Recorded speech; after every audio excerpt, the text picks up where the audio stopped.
श्री हरे नमः। अभी कल के प्रसंग में ही हम लोग चर्चा कर रहे थे श्रृंगार का। श्रृंगार हमारे जीवन में बड़ा महत्वपूर्ण कार्य है। बचपन में माताएं बच्चों का श्रृंगार करती हैं और उन्हें नजर न लगे इसके लिए एक काला टीका भी करती हैं, और भी श्रृंगार का एक स्वरूप है। विवाह के समय की चर्चा चल रही थी कि आजकल युवक युवतियां माताएं बहनें स्वाभाविक श्रृंगार का आश्रय न लेकर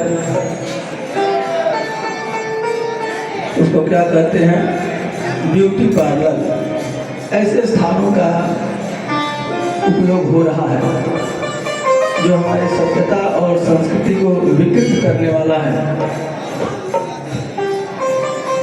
यदि आप श्रृंगार कराने के लिए किसी अन्य व्यक्ति का आश्रय लेते हैं, इसका मतलब कि आप में कॉन्फिडेंस की कमी है। जिनको अपने प्रति कॉन्फिडेंस की कमी होती है वही ब्यूटी पार्लर का आश्रय लेते हैं। हमारे भगवान श्री राम इस समय वन की यात्रा में है और वन आने से पहले ही यह शर्त थी कि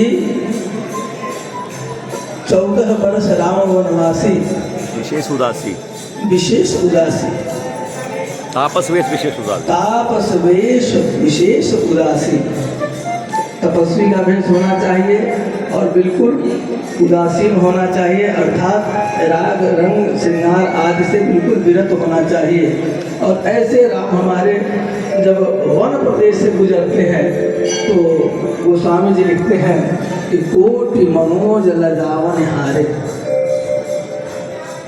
सुमुख कहूँ को आहि तुम्हारे। वहाँ की जो वनवासी स्त्रियाँ हैं पूछ नहीं है माता जानकी से, ये करोड़ों कामदेव को लज्जित करने वाला ये पुरुष, हे सुमुखी, ये तुम्हारे कौन है? अर्थात हमारे वन प्रांत की स्त्रियों को भी सौंदर्य बोध कितना गहरा है। राम जी के अंदर की छिपी हुई सुंदरता को देख लेती हैं और कहते हैं कोटि मनोज लजावन हारे, करोड़ों मनोज अर्थात कामदेव को लज्जित करने वाली सुंदरता है जिनके पास है, ये तुम्हारे कौन है? तो सौंदर्य की बात यहीं तक। आगे हम लोग वन प्रदेश में भगवान राम के साथ विहार करें। आइए प्रवेश करते हैं नवाहन पारायण 5वां भाग में। अयोध्या कांड 116 दोहा के पश्चात ये प्रसंग आ रहा है।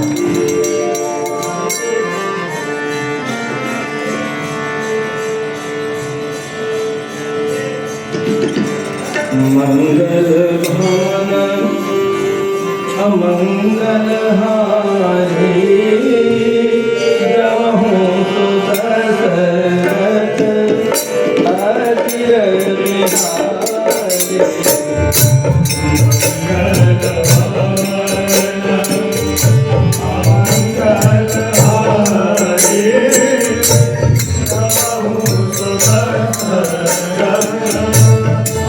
Yeah.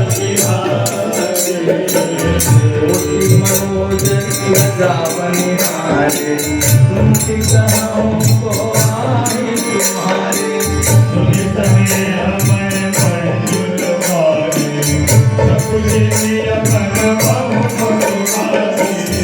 नहीं बिलोगी बिलो करती हरनी तुम सपोर्ट सब सखी बन करनी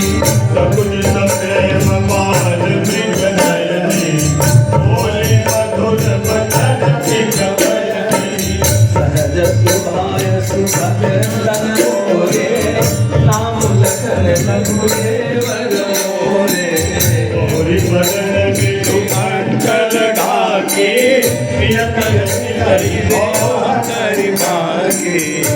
जन मंजुली जय निज पति सिय सैनी